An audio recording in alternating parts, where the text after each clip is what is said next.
नमस्कार, ऋषिमुनि न्यूज में आपका स्वागत है। आप देख रहे हैं ऋषिमुनि न्यूज। इस वक्त की खबर मैनपुरी के करहल से है। करहल तहसीलदार राकेश जयंत के तबादले के बाद भव्य रूप से विदाई समारोह कार्यक्रम का आयोजन किया गया।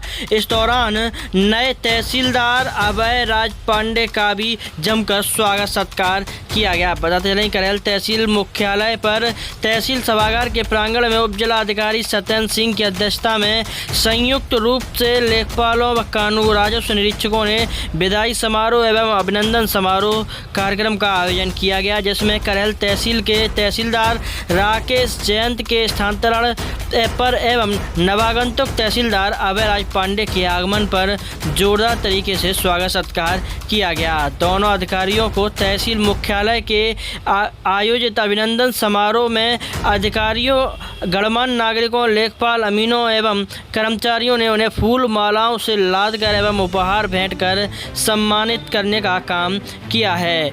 उप जिलाधिकारी सत्येंद्र सिंह ने कहा कि सेवा काल में स्थानांतरण एक सतत प्रक्रिया है, जो लोग अपनी उत्कृष्ट कार्य प्रणाली से दूसरों के दिलों में स्थान बना लेते हैं। लोग लंबे समय तक उन्हें याद करते हैं। तहसीलदार राकेश कुमार जयंत भी उन्हीं अधिकारियों में से एक अधिकारी हैं। उनका 9 माह का कार्यकाल हम सबके लिए प्रेरणा का स्रोत रहा है। तहसीलदार करहल के पूर्व तहसीलदार राकेश कुमार जयंत ने अपने स्थानांतरण पर कहा कि उन अपने कर्तव्य दायित्व के प्रति सजग रहते हुए यदि किसी भी कर्मचारी को कोई ठेस पहुंची हो तो वह अन्यथा न लें। आप सभी के बीच रहकर जो कार्य करने का मौका मुझे मिला है उसे मैं कभी नहीं भूल पाऊंगा। नवागंतुक तहसीलदार अभय राज पांडे ने कहा कि वर्तमान तहसीलदार साहब ने जयंत साहब ने करहल तहसील में को सफलता की जो उच्च आयाम स्थापित किए हैं उन्हें बरकरार बनाए रखने के लिए सतत प्रयास करूंगा। सभी अधीनस्थ कर्मचारियों अपने कर्तव्यों के प्रति पूरी तरह समर्पित रहें। अधिकारी कर्मचारी करहल तहसील को एक परिवार मान सफलता के उच्च शिखरों पर स्थापित करें।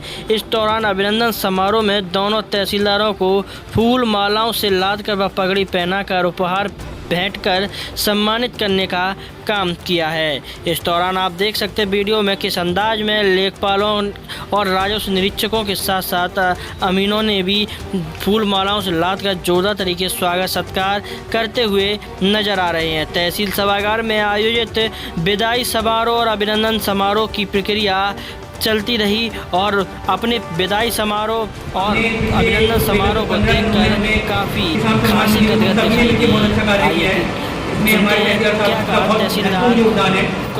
पूर्व तहसीलदार राकेश कुमार शासन के काम ऐसे आते हैं। अब ये बन गया है कि हमारा जो राजस्व का काम है वो धीरे धीरे कम होता जा रहा है, अलग काम हम पर बढ़ता जा रहा है। शासन, लोग कोई भी हमें कितना भी कहते हुए हमारा लेखपाल ऐसा है, वो काम नहीं करता, लेकिन लेखपाल की जो काम है उसको देखना कोई नहीं चाहता। इंडिविजुअल में यदि लेखपाल से मिलने आऊँगा तो मुझे तो अपना भाई मेरा ये उन्होंने जाति प्रमाण पत्र नहीं बनाया, कई बार फोन नहीं उठाया, उसको ये नहीं देखा जाता। वो यहाँ से भाई रात के 2-2 बजे तक भी काम करता है, अपने परिवार को छोड़ के, बारिश हो, तूफान हो, गर्मी हो, सर्दी हो, वो सुपरमैन की तरह काम करता है। I call him Superman. मेरा लेखपाल सुपरमैन है। मेरी दूसरी शाखा होती है तहसील की अमीन को नहीं बुलाता है आपको। अमीन भाई देखिए, किसी से पैसे वसूलना दुनिया का सबसे दुर्भुक कार्य है।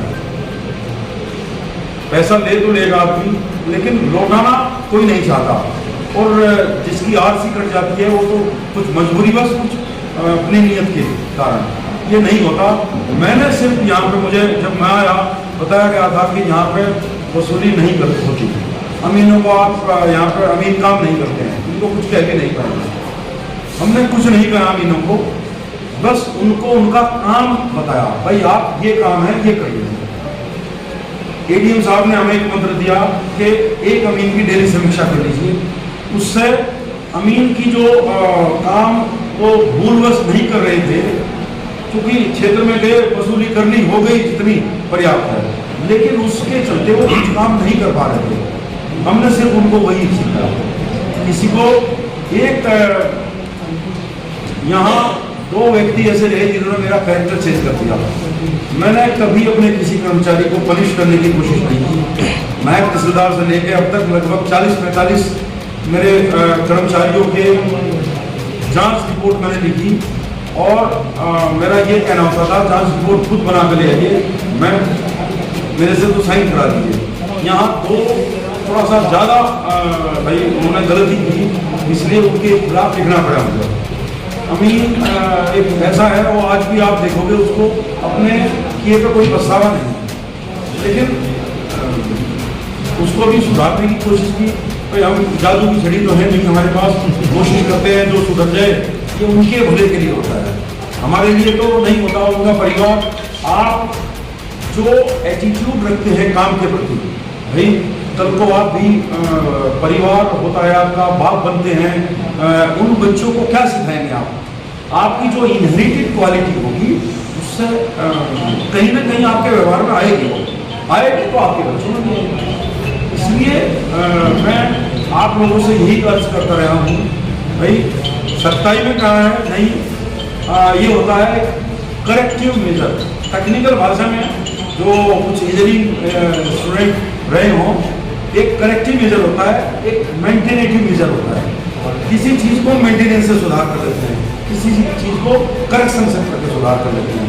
तो हमने आप लोगों को भाई डराया भी, धमकाया भी, पनिश भी करने की कोशिश की, but it all was for your benefit, आपके लिए, आपके फ्यूचर के लिए। ये तो काम था, लेकिन क्योंकि मैं एक टीचर भी रहा हूँ तो वो मेरी इनहेरिटेड क्वालिटी है, टीचिंग मेरा पैशन रहा है। इस बार हर टीचिंग स्कूल मैंने 7 साल इंटर कॉलेज में इंग्लिश लेक्चरर का काम किया है, लेकिन मुझे लोग बात जानते हैं पीटीआई के तौर पर, क्योंकि वहाँ पीटीआई रिटायर होने के बाद डिफेंस बैकग्राउंड होने के नाते मुझे। आज करैल तहसील से जा रहे हैं, कैसा अनुभव रहा? बेहद अच्छा अनुभव रहा है। मैं लगभग 9 महीने से इस तहसील में हूँ और मेरे स्टाफ ने बहुत शानदार काम किया, गजब का काम किया है।